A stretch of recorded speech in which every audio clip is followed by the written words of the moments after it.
तो यार हमने क्या पढ़ा था, न्यूटन के लॉज पढ़े थे, उस पर क्वेश्चन किए थे ना, याद है? क्वेश्चन किए थे। अभी तक हमने पढ़ा है कि नेट फोर्स लिखना तुमको आना चाहिए, किसी बॉडी पे कितने फोर्स लग रहे हैं और उसके ऊपर नेट फोर्स लिख के मास इनटू एक्सेलरेशन, ये तुमको आना चाहिए, क्योंकि यही सबसे बड़ी चीज़ है इसमें। कहीं से कोई भी सिस्टम तुम देखोगे कितना भी मुश्किल लग रहा हो देखने में, लेकिन तुमको करना यही है, फोर्स बना के net force is equal to mass into acceleration, बस। ठीक है भाई, अलग अलग डायरेक्शन में, इस किसी भी डायरेक्शन में करना हो, नेट फोर्स निकालो, उसके लिए तुमको फोर्स बनाना आना चाहिए और कुछ नहीं करना, और फिर इक्वेशन सॉल्व करनी। ठीक है, तो ये हो गया। अब दूसरी चीज़ देखते हैं एक और। देखो, हमें पता है कि फोर्स क्या होता है, dp/dt, सबसे पहले यही ये बड़ा था सेकेंड लॉ, ठीक है। तो अगर ये F क्या होता है, F एक्सटर्नल है, ये external, if F external force, अगर एक्सटर्नल फोर्स 0 हो जाए, मतलब बाहर से कोई फोर्स ही नहीं लग रही, ठीक है, तो क्या मतलब है इसका? अगर कोई बाहर से फोर्स नहीं लग रही, देखो ज़रा लॉ के हिसाब से बताओ क्या होना चाहिए, हैं? क्या हो जाएगा मोमेंटम 0, बताओ।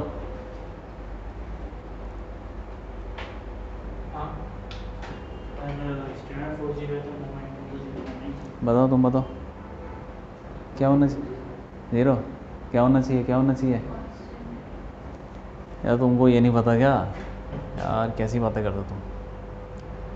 Acceleration is equal to dv/dt, acceleration 0 तो वेलोसिटी 0, क्यों ऐसा होता है? क्या होता है एक्सेलरेशन 0 तो ऐसे क्यों बोल रहे थे फिर? कांस्टेंट है ना, तो ये यहाँ पे क्यों बोल रहे थे 0 हो जाएगा? 0 ही होगा, 0 ही होगा। सोच समझ के बोला करो यार, यही तो बात है, तुमने रिवाइज ही नहीं किया या तुमको ध्यान में नहीं आया ये। इसी को बोलते हैं कि एकदम से कोई क्वेश्चन पूछना, तुम्हारा कैसा जवाब आता है, तुम बोलोगे वही जो बाकी जनता बोल रही है, मैं भी यही बोल देता हूँ। एक्सटर्नल फोर्स 0 है तो मोमेंटम क्या हो जाएगा? सिस्टम का मोमेंटम कांस्टेंट हो जाएगा। मतलब क्या हुआ कि जो भी तुम्हारा जिस सिस्टम के ऊपर फोर्स 0 लग रहा है, उसी सिस्टम का मोमेंटम कांस्टेंट होगा। ये नहीं कि फोर्स किसी पे 0 लग रहा है तुम किसी पे मोमेंटम कांस्टेंट कर देते हो, वो नहीं। जिसके ऊपर फोर्स 0 उसी का मोमेंटम कांस्टेंट। तो इनिशियल मोमेंटम क्या हो जाएगा? Initial momentum is equal to final momentum, ठीक है कि नहीं? तो सिस्टम का इनिशियल और फाइनल बराबर है, और मोमेंटम वेक्टर क्वांटिटी होता है ना, मास इनटू वेलोसिटी होता ही है। हाँ, बस इतनी सी चीज़ है और कुछ भी नहीं है। इसको बोलते हैं कंजर्वेशन ऑफ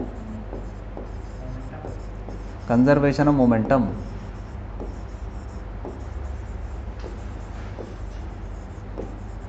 इनिशियल और फाइनल मतलब मोमेंटम कांस्टेंट है, इनिशियल और फाइनल कांस्टेंट है भाई।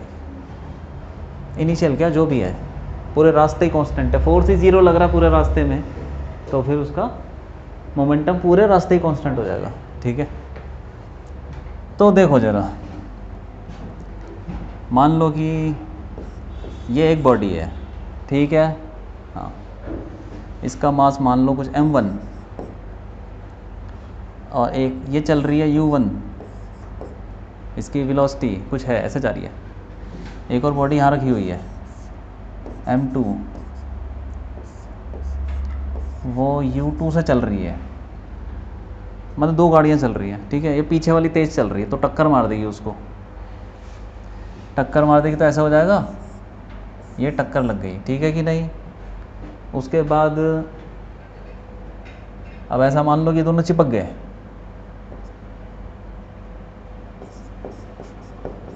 स्टिक।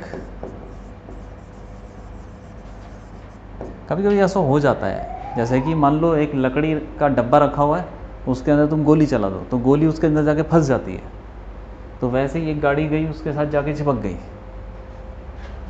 अब इसका क्या होगा, इसकी वेलोसिटी अगर निकालना चाहे तो निकाल सकते हैं क्या? ये m1 है, m2 है,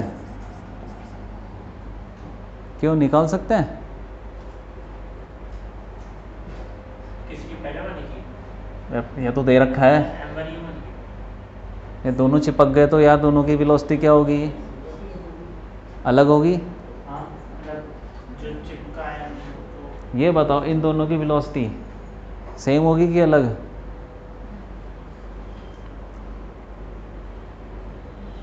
सोच लो, कोई बात नहीं, आराम से बैठ के सोचो, बताओ भाई। कुछ चल नहीं दिया बाद में, हैं? चल नहीं दिया बाद इसका क्या मतलब है? सेम और अलग बताओ, सोच लो, क्या होना चाहिए? दोनों मूव कर रहे हैं? हैं, दोनों मूव करेंगे। ये क्या लिखा है? अच्छा क्या लिखा है ये? ठीक है, सेम होनी चाहिए, दोनों स्टार्ट हो गए तो एक ही तो बन जाएगी। तो कितने देर लगी तुमको सोचने में यार? एक बाइक वाला है और पीछे कार के साथ चिपक गया मान लो, अब जो भी होगा दोनों चिपक गए तो क्या होगा? साथ में ही भागेंगे कि नहीं? ठीक है, तो अब देखो, अगर मैं इसको सिस्टम ले लूँ, ये वाला, ये दोनों बॉडी क्या है? एक मैंने बता दें, सिस्टम के अंदर तो कुछ भी ले सकते हो तुम, 10 बॉडी ले लो, ये दोनों एक सिस्टम है। तो अब ये चिपक गए, ये भी तो सिस्टम था, ये दोनों बॉडी हैं सिस्टम के अंदर। अब बताओ इसके ऊपर कोई बाहर से फोर्स लग रहा है क्या? बाहर से फोर्स लगा, मान लो एक फर्श पे चल रहे हैं स्मूथ फ्रिक्शनलेस, अरे फ्रिक्शनलेस सरफेस है, कोई फ्रिक्शन नहीं है, तो एक तो mg लगेगा नीचे, ठीक है, ऊपर क्या लगेगा? नॉर्मल लगेगा। तो इस डायरेक्शन में तो वो चल भी नहीं रहा, वो कुछ है भी नहीं, तो n1 और mg बराबर, n2 और mg ये भी बराबर, ठीक है। तो बाहर से ये दो ही फोर्स लग रहे थे, क्यों? तो नेट फोर्स कितना है?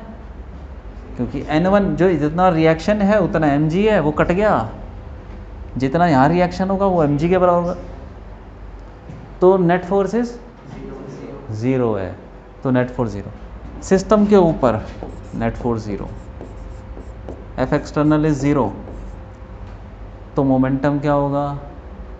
कांस्टेंट हो जाएगा। अब जब ये टकराए थे आपस में, ऐसे टकराए, तो टकराने पे कोई फोर्स लगता है? लगता है फोर्स? हाँ लगता है भाई, जो गाड़ी आएगी टक्कर मारेगी तो वहाँ फोर्स लगेगा, ये दोनों के बीच में फोर्स लगेगा, तो क्या एक्सटर्नल फोर्स 0 होगा या नहीं होगा? होगा कि नहीं होगा? बताओ बताओ जल्दी बोलो।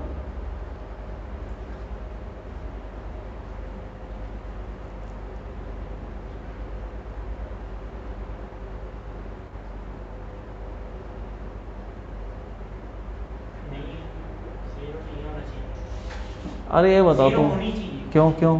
क्योंकि दोनों एक ही उसमें बन गए ना, तो दोनों का वेलोसिटी वो दोनों सेम होगा ना। क्या बोल रहे हो यार? अरे मास तो सेम हो गया ना। सेम हो गया मास? अरे क्या बोल रहे हैं? हाँ तो वही सोच के बोलो ना फिर। अरे एक्सटर्नल फोर्स का मतलब क्या होता है? जो बाहर से लगता है भाई, से लगती है। ये जो फोर्स लग रहा है टक्कर वाला इन दोनों के बीच में, एक दूसरे पे, ये इस पे लगाएगा वो उस पे लगाएगा, ये क्या बाहर से लग रहा है? ये तो अंदर ही है, तो ये एक्सटर्नल फोर्स में आ जाएगा क्या? क्यों? मान लो तुम बस में जा रहे हो, बस में जाके तुम लात मार रहे हो बस का, तो वो फोर्स कैसा हुआ? इंटरनल नहीं हो गया? पूरे बस को अगर सिस्टम लोगे तो वो इंटरनल फोर्स है, उससे कुछ नहीं होने वाला। ये दोनों एक दूसरे को फोर्स लगा रहे हैं, उससे क्या? वो एक्सटर्नल नहीं है, एक्सटर्नल तो mg है जो धरती लगा रही है बाहर से, यह रिएक्शन है जो धरती लगा रही है ऊपर, ठीक है, और वो तो ऑलरेडी बैलेंस्ड है, रिएक्शन और mg बराबर है, तो नेट फोर्स तो पहले ही 0 था, यहाँ पे हमने देख लिया। यहाँ पे भी नॉर्मल रिएक्शन है, mg वो तो लग ही रहा है, वो तब भी 0 है, और ये जो फोर्स लग रहा है इन दोनों के बीच में, ये तो क्या है? ये इंटरनल फोर्स है यार, इंटरनल, वो एक्सटर्नल नहीं है। तो एक्सटर्नल फोर्स तो अभी भी 0 है टक्कर लगने के बाद भी, तो इसका मतलब चाहे चिपक जाए चाहे टक्कर मार के अलग हो जाए, तो भैया इनका एक्सटर्नल फोर्स क्या रहेगा इन पे? ज़ीरो ही रहेगा। तो अब मोमेंटम क्या हो जाएगा, कांस्टेंट हो गया।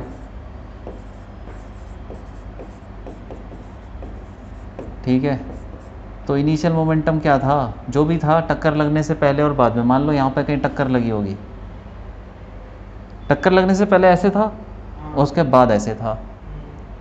लगाओ मोमेंटम, पहले कितना था इनिशियल कितना था, इनिशियल और फाइनल मोमेंटम बोलो बोलो, इसका मोमेंटम कितना होगा। इनिशियल सिस्टम में दो बॉडी हैं, सिस्टम के अंदर दो बॉडी हैं, बोलो जल्दी।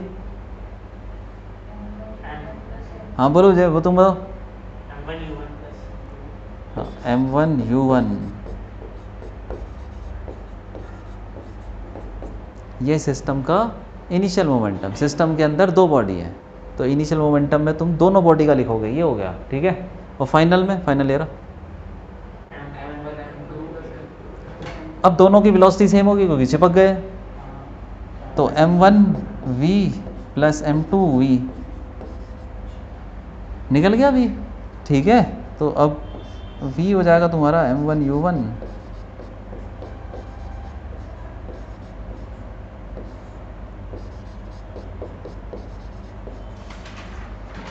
ठीक है भाई, ये कहानी लिख लो।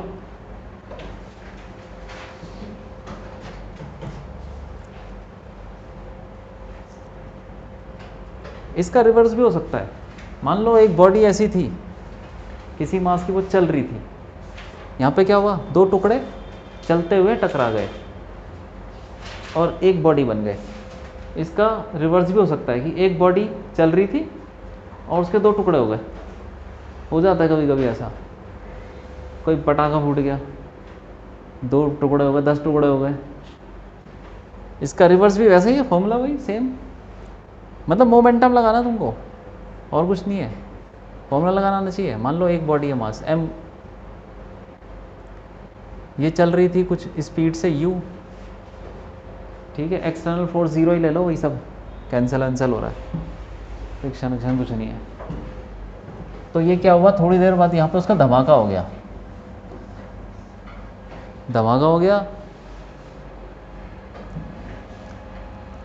चलो एग्जांपल ही ले लो।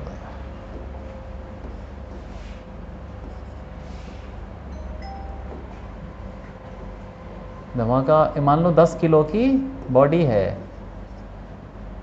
और ये चल रही है 10 मीटर पर सेकंड से, ऐसे चल रही है।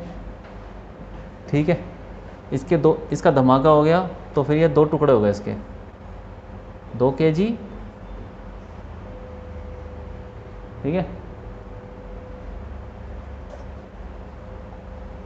और दो इसको ले लो यार,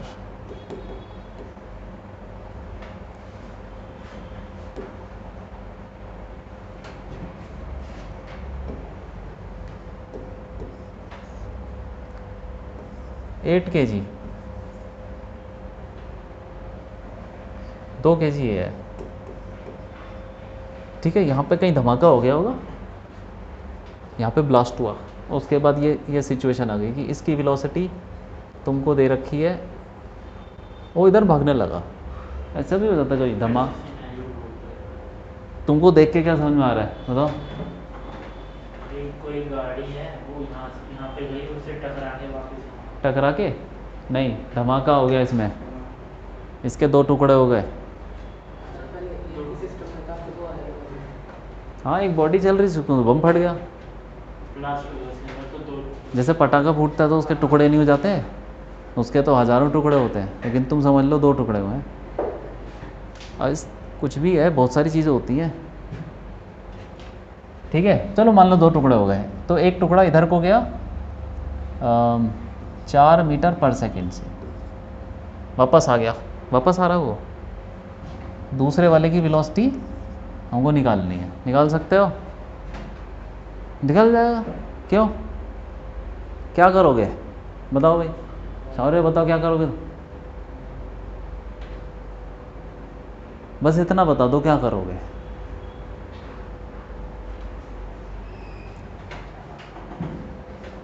हैं,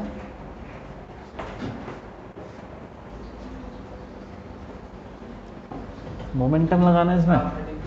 तो देखो इनिशियल मोमेंटम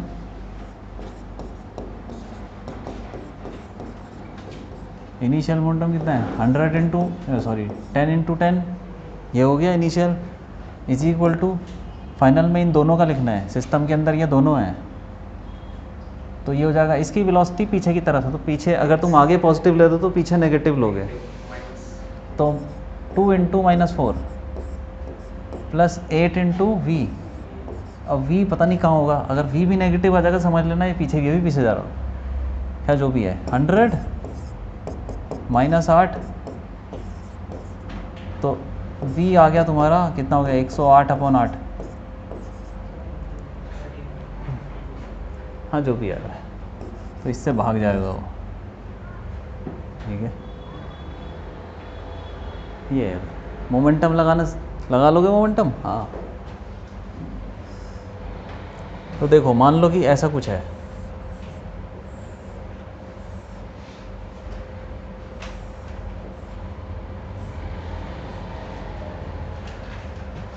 एक गन, ठीक है,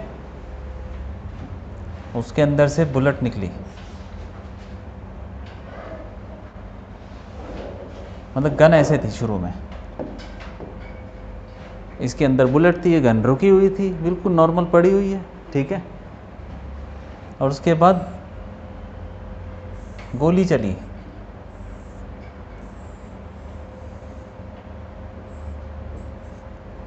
तो गोली बाहर निकली, ठीक है। गोली की वेलोसिटी मान लो कुछ है, यू ले लो, वी ले लो, चलो वी, ये वी बुलेट ले लो, बुलेट वी बी, बुलेट की स्पीड वी भी दे रखी है ऐसे। ये गन का क्या होगा, मतलब तुमने गन रखी हुई थी रिमोट कंट्रोल से तुमने चलाई, तो गोली चली, गन का क्या होगा, वहीं पड़ी रहेगी क्या होगा। तुमने देखा गोली चलाते तो धक्का लगता है, धक्का क्यों लगता है, क्योंकि बंदूक भी चलने लगती है, क्योंकि मोमेंटम सेम रहना होता है। देखो यहाँ पे बाहर से कोई भी फोर्स लग नहीं रहा, ठीक है, तो मोमेंटम इज सेम, तो मास ऑफ, ये ले लो तुम, मास ऑफ गन और मास ऑफ बुलेट कुछ होगा, इसकी स्पीड, यहाँ पे तो गन रुकी हुई थी, मान लेते हैं कुछ स्पीड होगी वी गन, ठीक है। और लगाओ यार मोमेंटम कंजर्वेशन, इनिशियली मोमेंटम कितना था, अच्छा नहीं, MBVB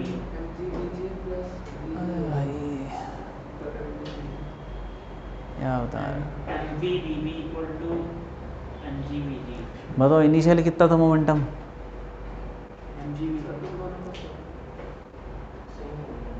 सेम किस दोनों का,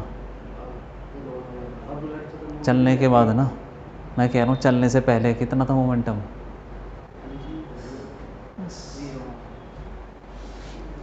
क्या यार एम जी कर रहे हो तुम, एम जी कहाँ से आ गया,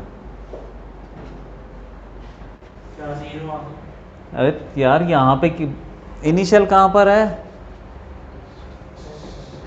इनिशियल दिखाई नहीं, इनिशियल तुमको दिखाई दे रहा किधर है, नहीं दिखाई दे रहा, मैं बोलूँगा इनिशियल वाले पे हाथ लगाओ, तुम लगा लोगे, क्यों, इसमें से पता चल रहा है कि इनिशियल वाला कौन है, कौन है, वो क्या हो रहा था उसके साथ, तो उसका मोमेंटम कहाँ से हो जाएगा यार, तुम क्या करते हो ऐसे, इसका ज़ीरो है मोमेंटम, ज़ीरो, वहाँ पर, अब वहाँ पर चलने लग जाएगा कुछ, तो गोली चल रही है, तो उसका मोमेंटम कितना है, एम बी और प्लस, यहाँ से निकाल लो ना सब कुछ, तुमको दे रखा है ये सब कुछ निकल जाएगा, क्यों निकल जाएगा ना, हाँ, तो यहाँ से आ जाएगा velocity of gun is equal to -mv/v/b upon mass of gun, तो माइनस में आ रहा है, इसका मतलब वो जो बंदूक है ना पीछे को भागेगी। जब गोली चलाते ना तो झटका लगता है, पीछे को भागती है बंदूक। हाँ तो पिका, हाँ ठीक। क्या है ये, मोमेंटम ही तो किया है हमने। बस लिख लो ये सब। इसे बोलते हैं रिकॉइल ऑफ गन।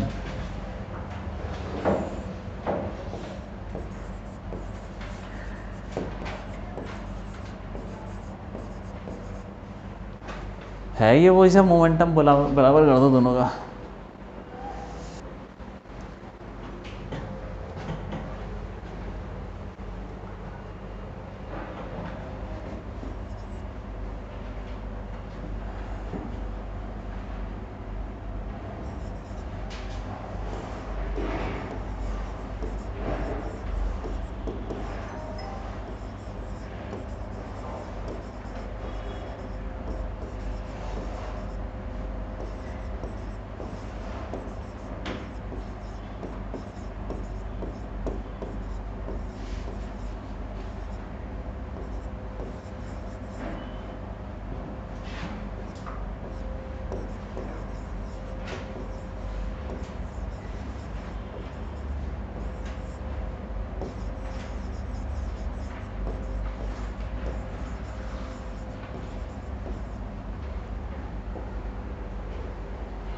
ये जो न्यूटन लॉ है और जो लगा रहे हैं जो भी है मोमेंटम कंजर्वेशन, ये सब ग्राउंड से लगेगा। बताया था ना, ग्राउंड फ्रेम, ग्राउंड पे खड़े होके हम देखेंगे, ठीक है, वहाँ से लगेगा, ग्राउंड फ्रेम से।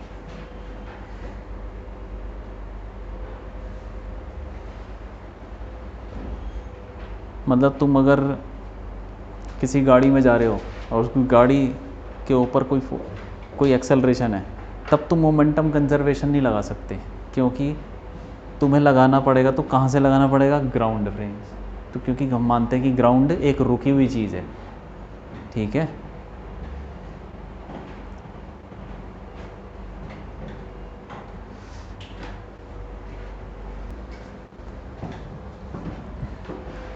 तो यार ये है मोमेंटम की कहानी, ठीक है। तो मोमेंटम कंजर्वेशन अब तो लग जाएगा आराम से, क्यों। क्वेश्चन करना जो बचे हों उसमें असाइनमेंट में मोमेंटम के हो जाएंगे। और अब देखते हैं कुछ और, इम्पल्स देखते हैं।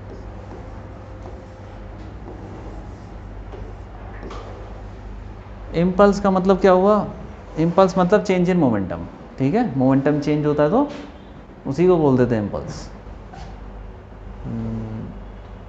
इम्पल्स को आई से डिनोट कर लेते हैं, ठीक है। Is equal to change in momentum. मतलब जो मोमेंटम चेंज हो रहा है ना, बस वही चेंज है इम्पल्स। तो आई इज इक्वल टू क्या हो जाएगा, अरे P final minus P initial, ठीक। इम्पल्स ये भी वेक्टर हो गया, ये सब वेक्टर है। इसको ऐसे भी लिख देते हैं delta P, change in momentum. मतलब मोमेंटम निकालो दोनों, मतलब चेंज कर लो इनिशियल फाइनल, और कुछ नहीं है, ठीक है। इसको थोड़ा सा और देखो, हमने क्या निकाला था, F is equal to d p by d t, ठीक है। तो ये इसको ऐसे लिखो, d p is equal to F d t, ठीक है। अब इसको इंटीग्रेशन कर दो, यही तो चेंज इन मोमेंटम है। मतलब इसको लिखो पी इनिशियल से पी फाइनल, और ये कहीं से T1 से T2।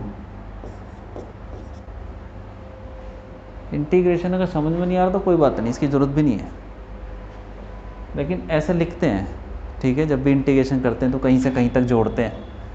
इसका इंटीग्रेशन क्या होगा, पी डी पी का क्या होगा, पी, और उस पर लिमिट लगे पी इनिशियल से पी फाइनल, और ये तो ऐसे ही रहेगा, इसका तो क्या ही होता है, T1 से T2 एफ डी टी। अब इस पर लिमिट लगाओगे तो क्या होगा, P final minus P initial, वही चीज़ है वो, और वही इम्पल्स है।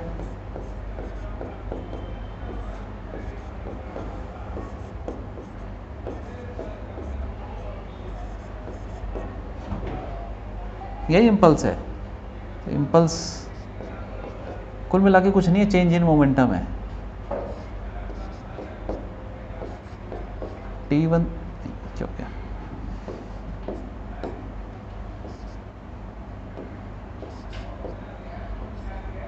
T1 से T2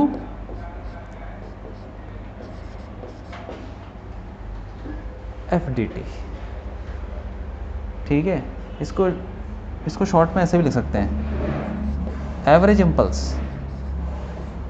अगर तुम इंटीग्रेशन नहीं कर पा रहे तो तुम एवरेज भी लिख सकते हो। एवरेज इम्पल्स क्या हो जाएगा, average force into delta T, मतलब जितना टाइम लगा, average force into delta T impulse. ये क्या चीज़ है फोर्स? मान लो तुमने किसी बॉडी पे फोर्स लगाया, उसका मोमेंटम चेंज हुआ, तो मतलब मोमेंटम चेंज हुआ तो इम्पल्स लग गया, वही इम्पल्स हो गया।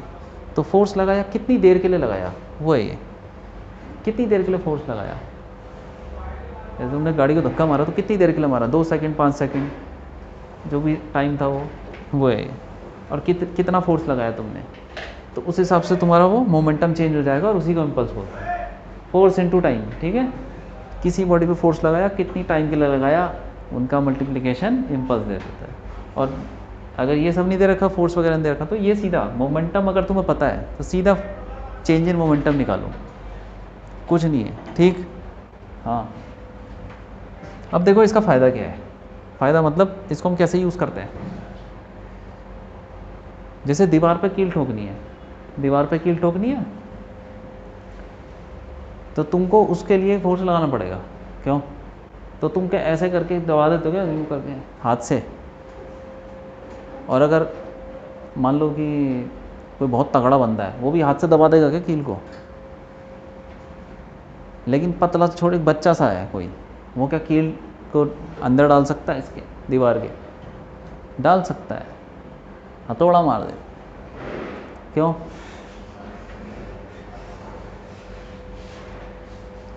एक्चुअली क्या है ना, देखो कील को दीवार के अंदर डालने के लिए क्या चाहिए, फोर्स चाहिए, ज़्यादा फोर्स चाहिए। ज़्यादा फोर्स कैसे आती है, यहाँ पर देखो। अगर मैं बोलूँ फोर्स जो भी है, average force is equal to average impulse upon time, ठीक है, जो भी है। अगर मैं बोलूँ कि जो जितनी देर के लिए मैं फोर्स लग रहा है, उसका टाइम ही छोटा कर दो, टाइम छोटा कर दो। अगर टाइम बहुत छोटा हो जाए तो फोर्स क्या लग जाएगी, फोर्स क्या हो जाएगी, टाइम अगर बहुत छोटा हो जाए तो फोर्स क्या हो जाएगी, बहुत ज़्यादा हो जाएगी। मान लो टाइम कर दिया हमने, चलो एग्जांपल देता हूँ तुमको, देखो मान लो ये हमारे पास है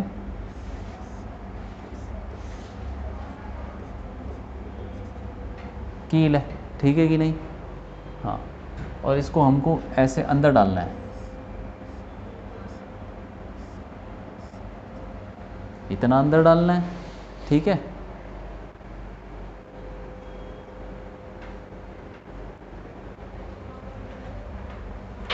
तो पीछे से क्या है, हथौड़ा आया, से मान लो। तो हथौड़ा लगभग, जैसे तुम मारते हो तो कितनी वेलोसिटी होगी, लगभग मान लो 10 मीटर पर सेकंड से ज़्यादा क्या ही होगी, ठीक है। जितनी तेज़ गाड़ी वाड़ी चलती है, इतनी तेज़ी तो आता हथौड़ा भी, 10 मीटर पर, उनकी तो जितनी चलती होगी, चलो 20 मान लो। जितनी तेज़ क्या चल रही है, ट्रेनें चलती हैं, 20 मीटर पर सेकंड। तो 20 मीटर पर सेकंड से आया हथौड़ा, ठीक है भाई, ठीक है। और ये कील तुमने बस ऐसे टिका रखी है और कुछ नहीं किया, बस पकड़ी हुई है। इसका मास कितना होता है हथौड़े का, 2 किलो मान लो, 2 किलो ले लो लगभग, ठीक है। तो ये इससे टकराएगा, मतलब ये आया इतनी किलो से टकराया, तो बाहर से तो कोई फोर्स नहीं लग रहा ना, बताया था ना टकराने वाला फोर्स जो होता है क्या होता है, वो तो इंटरनल हो जाता है। हाँ, तो अब बताओ मोमेंटम कंजर्व रहेगा। तो अब लगाओ जरा मोमेंटम कंजर्व, पहले कितना था मोमेंटम, ये देखो ये सिचुएशन में टकराने से पहले, हाँ 2 × 20 इनिशियल मोमेंटम फाइनल मोमेंटम ये सब बराबर कर रहे हैं, वही सब एक्सटर्नल फोर्स कुछ भी नहीं है इस पूरे सिस्टम पे। ये इनिशियल मोमेंटम हो गया, सिर्फ हथौड़े का था, कील तो रुकी हुई थी। और ऐसा मान लेते हैं कि तुमने हथौड़ा मारा और हथौड़ा रुक गया, आमतौर पे ऐसे ही होता है, जैसे तुमने देखा होगा ना, यूँ मारते तो हथौड़ा एकदम रुक जाता है। पीछे भी तो ऐसे मारो। हाँ वो तो तुम लाते हो बाद में पीछे, क्योंकि तुम्हें दोबारा मारना होता है ना। नहीं अगर तुम्हें एक ही बार मार, नहीं होता नहीं है, एक बार ऐसे मारो तो थोड़ा। ठीक है देखो मेरी बात, मैं कुछ समझाना चाह रहा हूँ, उसको छोड़ो। हाँ ठीक है। तुम ये भी ले सकते हो पीछे आ रहा है तो मोमेंटम तो बाद में निकल जाएगा ना, लेकिन तुम इतना तो समझो कि हो क्या रहा है। हाँ ठीक है। तुम पीछे ले लो चाहे आगे ही ले लो चाहे रोक दो उसको, तुम फोर्स देखो कि कैसे निकालते हैं। ठीक है, मान लेते हैं कि हथौड़ा रुक गया, ठीक है, तो अब ये चलेगा, अरे टकराने के बाद ये रुक गया, वो उसकी कुछ वेलोसिटी होगी,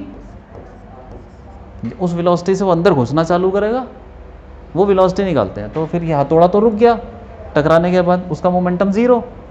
तो अब ये इसका मास, कील का मास कितना होता है, हैं 0.5 1 ग्राम होता होगा शायद, 1-2 ग्राम ऐसे ही होता होगा कुछ, हैं 2 ग्राम ले लूँ, 5 ग्राम ले लूँ, 5 ग्राम मतलब 5 × 10⁻³ kg, ठीक है भाई। तो कितना हो गया ये मास हो गया, मास 5 × 10⁻³ इंटू वेलोसिटी निकालनी है, यही है ना, ठीक है। अब निकाल लो v कितना आ रहा है 40,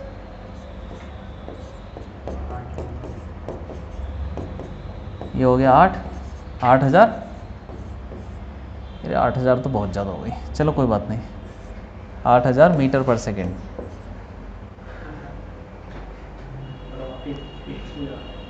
हैं रॉकेट क्या, उससे भी तेज़, हाँ कोई बात नहीं, ऐसा हो जाता है। अब देखो इतनी स्पीड से जा रहा है, ठीक है, इतनी स्पीड से जा रहा है, अब अंदर जाके कील तो थोड़ी अंदर जाएगी, अंदर जाएगी, तो वो अब अंदर जाएगी और फिर रुक भी जाएगी, क्योंकि तुम जब दोबारा मारते हो तो कील चलती हुई कभी दिखती है, नहीं दिखती। अगर तुम स्लो मोशन में देखोगे ना तो हथौड़ा आ रहा होगा, टकराएगा, फिर कील अंदर जाएगी थोड़ी सी, फिर रुक जाएगी। तो वो कितना टाइम लगता होगा उसमें, अरे बहुत छोटा टाइम लगता है भाई, बहुत छोटा, तुम्हें पता भी नहीं चलता। वैसे ना एग्जैक्ट वेलोसिटी कैसे निकालते, कि दीवार भी जो है वो भी तो सही टाइप का पोज कर रहा होगा। अरे कर रहा होगा जो भी कर रहा होगा यार, अपनी में आनी चाहिए। अपोज कर रहा होगा तो क्या है, कौन नहीं करता अपोज, सब करते हैं, गाड़ी चलती से। हम कील पे फोकस कर रहे हैं, अपोज कर रहा है तभी तो रुका है वो अंदर घुस के। इतनी वेलोसिटी से ये शुरू हुआ और उसकी वेलोसिटी ज़ीरो हो गई कितनी देर में, अरे बहुत छोटे टाइम में। कितना टाइम लगा होगा ये सब होने में, यहाँ से यहाँ तक पहुँचने में, फिर कील रुक गई, कितना टाइम लगा होगा सोचो। कम लगा होगा, जैसे मान लो 0.1 सेकेंड, हाँ इतना ही 0.1 सेकेंड ले लें, हाँ ठीक है, 0.1 0.2 और भी छोटा गया, कम टाइम लगता है, मिली सेकेंड में भी लगता है टाइम। तो कोई बात नहीं, इसका मोमेंटम पहले कितना था, मास इंटू वेलोसिटी कितना, ये रहा 40, ठीक है 40 है ना, क्योंकि v तुम इसमें डालोगे 40 से तो आएगा मोमेंटम, ठीक है। पहले मोमेंटम 40 था, बाद में मोमेंटम कितना हो गया 0, 0। ठीक है। तो F average is equal to 40, sorry 0 final momentum, कील की बात कर रहे हैं, कील पे कितना इम्पल्स लगा, ये इम्पल्स, तो कील का फाइनल मोमेंटम कितना 0, इनिशियल कितना हो जाएगा, ये जो भी 40 था, ठीक है 40 अपॉन टाइम कितना लगा अब टाइम वो छोटा है, हाँ 0.01 ले लो चलो। अरे और छोटा टाइम लगता है, मैंने तो ज़्यादा ले लिया। कितना हो जाएगा ये? -4,000।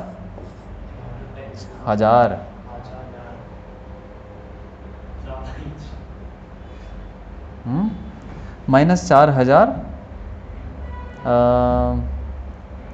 न्यूटन। 4,000 न्यूटन यार, 4,000 न्यूटन कितना होता है? बहुत ज़्यादा होता है। मतलब 400 किलो, 400 किलो का कोई मास है, उसका वज़न 400 किलो का क्या होता है? टंकी वंकी जो होती है वो इतना भारी। और ये जो मैंने टाइम लिखा है ना, ये तो ज़्यादा ही हो गया। मैं इससे तो और कम होता है टाइम। तुम प्रैक्टिकली तुम सर्च मारोगे ना कि कील ठोकने में कितना टाइम लगता है, बहुत कम टाइम लगता है। वो मिली सेकेंड में आता है। तो एक जीरो और बढ़ा दो, 4,000, 40,000। 0.001, 4,000 हो जाएगा। 4,000 न्यूटन, अच्छा 4 नहीं 40,000 हो जाएगा। हाँ 40,000 हो जाएगा यार। 40,000 न्यूटन कितना होता है? एक हाथी जितना, जिसका वेट है उसका उतना होता है। अगर हाथी चढ़ेगा कि उस कील पे, मान लो कील कहीं पे ऐसे लगा दी, यहाँ सीमेंट की दीवार बना दी, उस पर कील लगाई, हाथी चढ़ेगा तब जाके वो घुसेगा। इतना वजन चाहिए उसके लिए। हाँ यही है। मतलब बड़ा फोर्स करना पड़ेगा। तो देखो पता है क्या हुआ, देखो इधर देखो, 2 kg के हथौड़े से तुमने इतना फोर्स निकाल दिया जो 400 किलो के फोर्स के बराबर है। सही है कि नहीं है? ये है इसकी खास बात कि भाई कम मास से तुम ज़्यादा फोर्स लगा सकते हो। कैसे? ये टाइम कम कर दो। टाइम, हथौड़ा इस पे जो टकरा रहा है वो भी बहुत छोटा टाइम होता है, तुम वो टाइम कम कर दो तो उससे फोर्स ज़्यादा लगता है। ठीक है? हाँ ये बात है। तो ऐसी चीज़ें बहुत जगह काम आती हैं। कम टाइम लगाओ, जितना देखो हथौड़ा कील से टकरा रहा है, तो जितने टाइम के लिए हथौड़ा कील से चिपकेगा उतने टाइम पे तो फोर्स लगाएगा। तो सोचो कि हथौड़ा कील से कितनी देर के लिए चिपकता है। बहुत कम टाइम। पता, मिली सेकेंड यार, बहुत कम टाइम। 40,000 न्यूटन।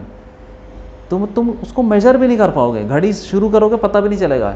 जैसे हथौड़ा कील पे मारोगे तो टक की आवाज़ आती है, टक, लोहे की, बस वही, जितनी देर में वो आवाज़ आई ना उतना ही टाइम। कितना छोटा टाइम होगा वो, बहुत छोटा टाइम।